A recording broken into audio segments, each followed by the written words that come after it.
साम्राज्य न्यूज, सामान्यांचा असामान्य आवाज. सोमवारी कर्णिक नगर येथील फुटबॉल मैदानावर महाराष्ट्र नवनिर्माण सेनेचे अध्यक्ष राज ठाकरे यांची जाहीर सभा आयोजित करण्यात आली होती. भाजपावर टीका करताना राज ठाकरे हे बोलत होते. मागील 5 वर्षात मोदी फडणवीस सरकारने जनतेची फसवणूक केली आहे. नुसतेच घोषणेबाजी करत वेळ घालवला आहे, असा एकापेक्षा एक आरोप भाजपा सरकारवर आणि ते कसे फसवे आहेत हे राज ठाकरे यांनी सर्वांना सभेमध्ये दाखवून दिलं. जर दरवर्षी 2 कोटी लोकांना जर समजा या लोकांनी रोजगार दिला असता तर 5 वर्षामध्ये साधारणपणे 10 कोटी लोकांना रोजगार मिळाला असता. 10 कोटी लोकांना रोजगार मिळाला असता याचा अर्थ साधारणपणे घरची जर 4 माणसं पकडली तर 40 कोटी लोकांचा प्रश्न सुटला असता. झालं काय? एके दिवशी आमच्या पंतप्रधानांना एक झटका आला आणि एका रात्री त्यांनी नोटा बंद करून टाकल्या. या नोटाबंदीचा परिणाम काय झाला हे आता आकडे बाहेर येत आहेत. तर आमच्या देशातल्या अधिकृत आकडा आमच्या देशातल्या साधारणपणे 4.5 ते 5 कोटी लोकांचे नोकऱ्या गेल्या. देशातल्या 4.5 ते 5 कोटी लोकांच्या नोकऱ्या गेल्या. जे 2 कोटी लोकांना दरवर्षी रोजगार देणार होते त्यांच्या एका निर्णयाने या देशातल्या 4.5 ते 5 कोटी लोकांच्या नोकऱ्या गेल्या. हा अधिकृत आकडा, अनधिकृत माहित नाही.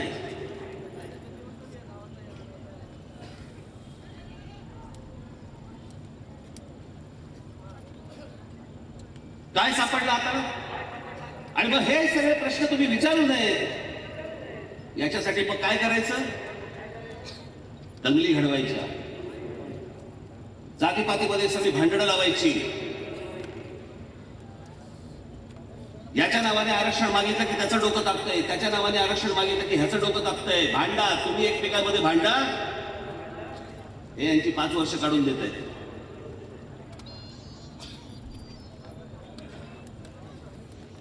या विषय मागे पण बोललो होतो. मी पुन्हा सांगतो की जर महाराष्ट्रामध्ये कोणत्याही उद्योगामध्ये, नुसत्या सरकारी नाही, कोणत्याही उद्योगामध्ये समजा महाराष्ट्रातली माझी मराठी मुलं आणि माझ्या मराठी मुली यांना जर काम मिळालं, महाराष्ट्राला आरक्षणाची गरजच नाहीये.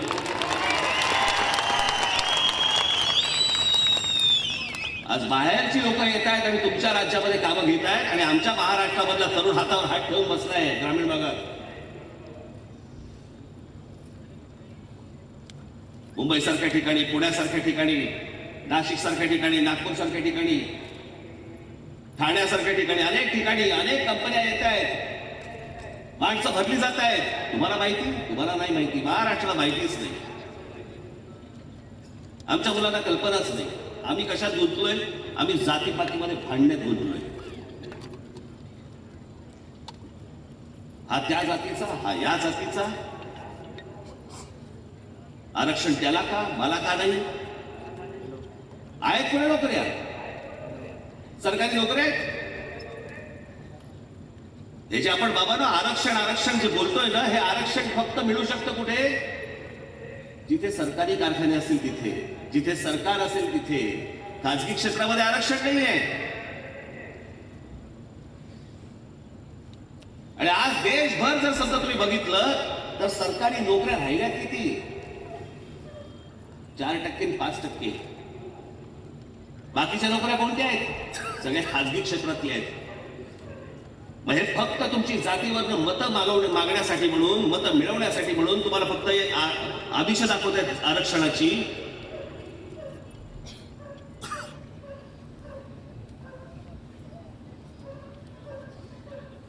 कालच आमच्या बाबासाहेबांचं, परमपूज्य डॉक्टर बाबासाहेब आंबेडकरांची जयंती झाली.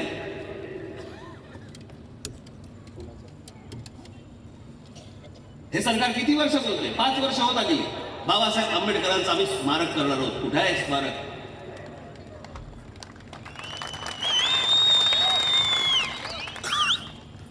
स्मारकाची कल्पना मी दिली होती.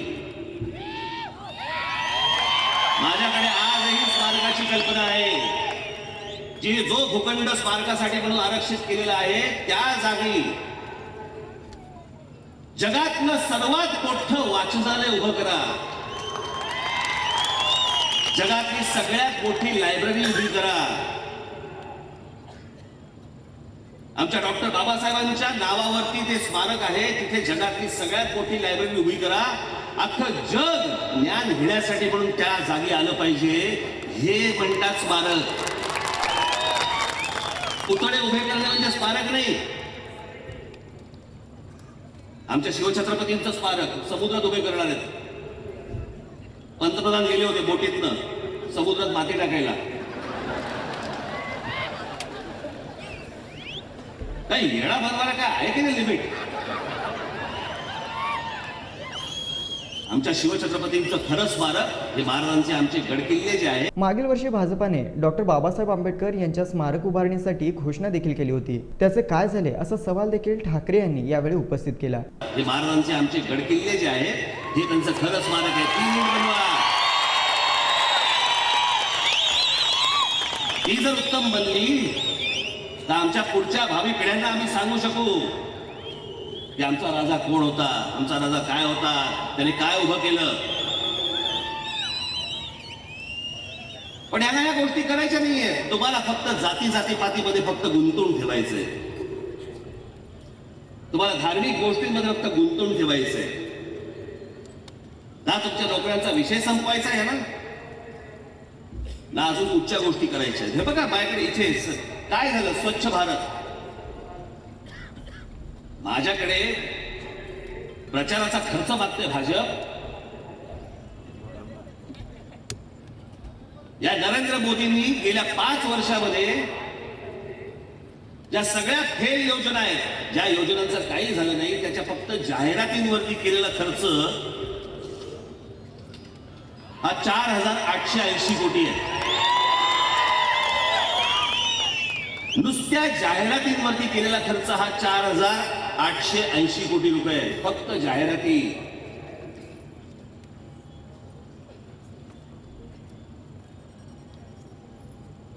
माझ्याकडे खर्च मागताय तुम्ही.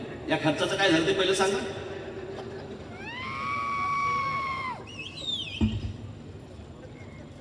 स्वच्छ Bharat, stand up India, make in India, कोणाला कामं मिळाली. मध्यंतरी एक नगरचा मुलगा माझ्याकडे आला होता. याच मेक इन इंडियामध्ये तो बोलला मला त्या मेक इन इंडियाचे मला मिळवण्यासाठी म्हणून मला इतके पैसे चालायला लागले, इतके पैसे घालायला लागले. त्याची अवस्था अशी होती की त्यांनी शेवटी आमच्या बाळा नांदगावकरला फोन केला. माझं काहीतरी 9 तारखेला काय 19 तारखेला माझं भाषण झालं, ते त्यांनी ऐकलं. तरुण पोरगा आहे आपल्या अहमदनगरचा, आणि त्यांनी बाळा नांदगावकरांना सांगितलं मी आत्महत्या करणार होतो, राज ठाकरेंचं भाषण ऐकलं म्हणून तुम्हाला फोन केलाय, मला त्यांना भेटायचं.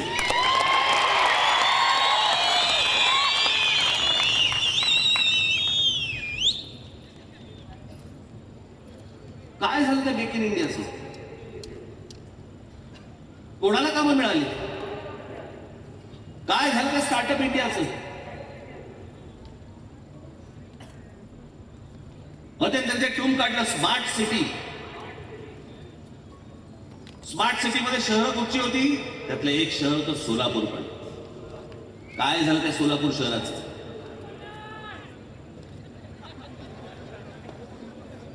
नाशिक महानगरपालिका ज्यावेळेला आपण बघत होतो त्यावेळेला नाशिक महानगरपालिकेमध्ये महानगरपालिका आणि उद्योगपतींच्या पैशांमधनं जे नाशिकमध्ये मी उभं केलं, आज भाजपवाले स्मार्ट सिटीच्या नावाखाली त्या गोष्टी दाखवत आहेत. कारण त्याच्याकडे दाखवण्यासाठी काही नाहीच आहे. केलेल्या गोष्टी कोणत्याच नाही आहेत. मी तुम्हाला फक्त त्या स्मार्ट सिटीचं कुठे गेला नाही कागद तो